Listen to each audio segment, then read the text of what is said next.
our main problem is a vicious cycle of insecurity, lack of job, and corruption. The APC is determined to break this vicious cycle. Corruption in Nigeria has virtually been developed into a culture.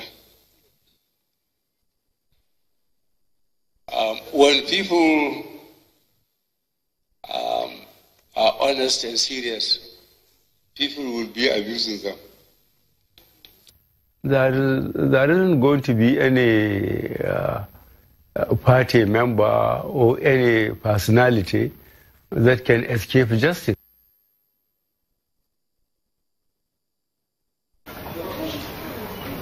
The fight against corruption has lost no steam. It is not correct. Now, you should know one thing. Two people will always have a quarrel. There may be 300 or 400. All the parties to that quarrel will always have different stories to tell. By the way our system is fashioned and designed and operates, when you go to a court of law, you cannot have a drawn game. There must be a winner and there must be a loser. In our system, the loser has the chance of appealing, okay, to the highest court eventually.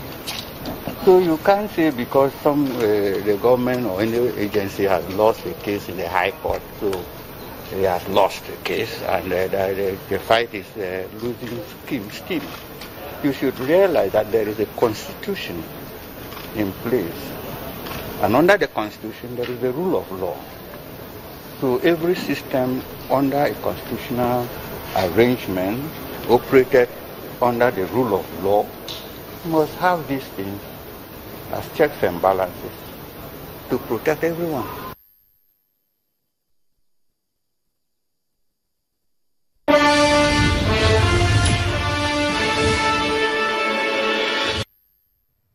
Welcome back. President Buhari's anti-corruption war is under the spotlight. Well, principal members of his government have had one or two things to say, and that's what we're talking about on the program tonight. Mr. Ogunye, President Buhari said corruption would fight back. And, of course, we've had different strengthening of institutions, selective. The Senate President said the fight was selective. Part of what his statement said was that, his speech said was that the fight is selective, and talked about showmanship. If he was being constructively criticizing the anti-corruption war, doesn't his choice of words suggest a lack of cohesion? Because they're rather strong words. No, I didn't say that I was being constructive. I said that some portions of his criticism were fair. As a matter of fact, if I must tell you, even while they were there and we were saying that they were launching a book against corruption, they also engaged in corrupt practice. For example, where did they derive the power to announce that they were buying books on behalf of the members of the National Assembly to the tune of 18 million naira and 5 million naira? Where was that money coming from? Who gave them the authorization in other words, to buy those books? The National Assembly is not leading by example. You're not leading by example. You go to a book launch and just like that, impulsively, you are saying you are buying books. So have you even read the book? The title of the book, syntactically and grammatically, is not even correct. Yes. Antidote for corruption instead of antidote to corruption. That book was edited. So what will make me to... So the way we do things on behalf of an institution, somebody wants, you go and donate money. It is the donation syndrome. It's not your money that you are giving that individual. So what value is that book adding? So, you know, that's there. But the point I'm making is that, you know, I've read what they said. There are some valid criticism of the anti-corruption war. But when you are making this criticism, you are not making this criticism with malice. My fear is that those who gathered there and what they were saying were rather malicious. So, but we will encourage criticism that we want to grow the anti-corruption war with the view to having that war intensified. That's the point I have made. And it's true, as the president said, that corruption will always fight back. Because when we're talking about, what are we even implying? We're talking about people, look, people who have cornered society resources, who want to give up easily. They don't want to give up. They will do some are, look, if you are acculturated to the idea of taking money from the public till, from the state, lose money. You hear people talk, you know, in this climate that government money is lose money, it's free money. It's money you don't work for and you spend every time. If you have people who are used to that, why do you think they want to give up? Why do you think that they won't fight back to ensure that that culture of impunity is not stopped? Of course they will do it. So the president was merely hitting the nail on the head by saying that corruption will fight back. Indeed, not only fight back, if it were possible for corruption to come back to the center stage and take over, corruption would do it. And all of us would just be kowtowing to the majesty of corruption that has taken over our country.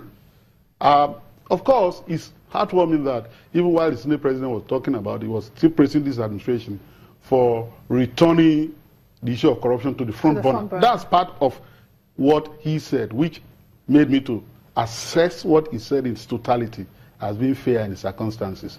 But, you know, when people are pushing out statements that otherwise would have been fair, because they are implicated in certain things, the implication that I'm talking about is just because you have been tried, not because you have been found guilty. People then begin to read motive into what you are saying. That's why circumspection should have dominated that discourse yesterday.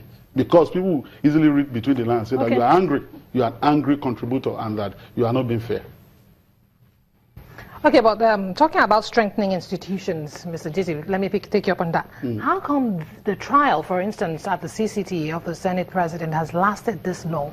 You're asking me when lawyers like us, but who are more gallanted than us because they are of the silk fraternity, go and then cross-examine for 1 month, 2 months. So what do you get? And then so the judge is sitting down there at the tribunal, they are not able to take over the procedure and say that you won't do this in my court. This is not going to be a circus. So what are you going to get? And they say that it has right to fair hearing. Where do you go all over the world where you conduct even the Nuremberg trial, you know, for war crimes? Do they take that long to cross-examine? All right, Mr. Mumuni, let me ask you very quickly, because Nigerians really want to know, how can an implosion be avoided? Because for institutions to be corrupt, definitely individuals are corrupt. The thing now is, words have been said. President Buhari's anti-corruption fight is in full swing. Yes. How can issues be ironed out to strengthen institutions so the fight can move forward? If we say we have to strengthen institutions, we also have to reform our administration of criminal justice system. Granted that the Administration of Criminal Justice Act has been passed, if the tenets and principles contained in that act are applied and enforced, we will be on the way up. Now, the investigative bodies, now that the EFCC and the ICPC are prosecuting and investigating, resources have to be committed to them so that they will be able to do effective investigation that will lead to effective prosecution, and then the result will be obvious. Okay. So when investigations are shoddy, Nobody's expecting a rubber stamp judiciary, whether the prosecution does its work or not. A judge is supposed to be not in the arena of conflict, but to be outside it so that he will be able to give a balanced judgment. Okay, very quickly, Mr. GT, let me ask you finally, how can we get more high-profile convictions and not just trials? Well, put money into prosecution. Not too long ago, the federal government constituted a national prosecution group. I was part of that group, but I can tell you that that group has not been working. So put money there. Somebody allegedly has stolen $50 million, and then you're making a solitary lawyer, no matter how hardworking, in the EFCC, who is receiving salaries there, within the scheme of salaries and all that, to go and face those people. Put money there. I'm not saying that you should just swamp the EFCC prosecution with lawyers from outside, but do a robust prosecution and you have robust result.